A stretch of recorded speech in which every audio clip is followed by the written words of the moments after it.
On a Friday night, two friends had just got out of work after a very long, exhausting shift. It was past midnight and it was very dark.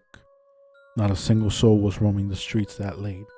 Dogs could be heard in the distance, crickets chirping, but nothing else.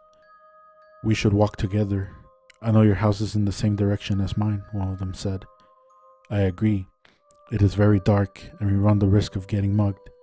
At least with us walking together, a mugger would think twice to attack us because we could easily overpower him," the other one replied. 30 minutes had passed since they started walking home from their workplace.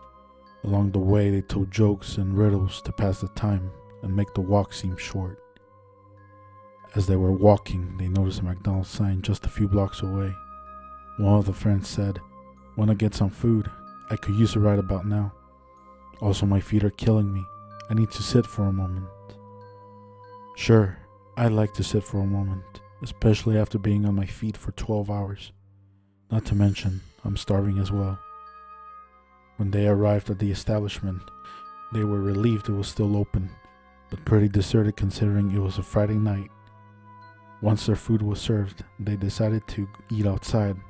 There wasn't really a good place to sit except for a bench in front of the restaurant, but in the middle of the bench, there sat Ronald McDonald, with both arms extended placed on the back of the bench, as if he was inviting you to take a seat and relax.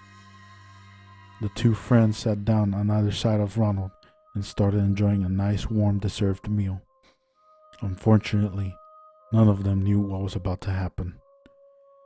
"That meal filled a hole," one of the friends says as he stands up to throw away his trash. The other friend leans his head on Ronald's shoulder.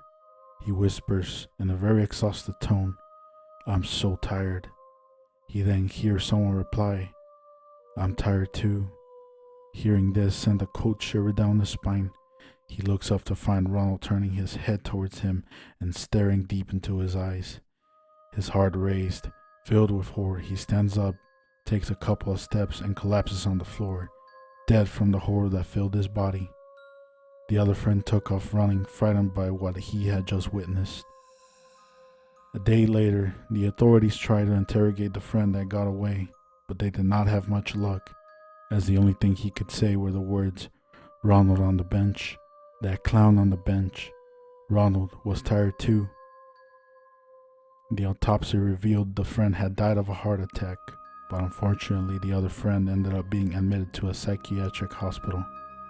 There he would spend the rest of his days remembering that horrible night. He would never be able to get that demonic look on Ronald's face out of his head, as it is now forever engraved into his mind. If you enjoyed this video, please make sure to leave a like and subscribe, and remember to turn your light back on, because there could always be someone or something lurking in the darkness.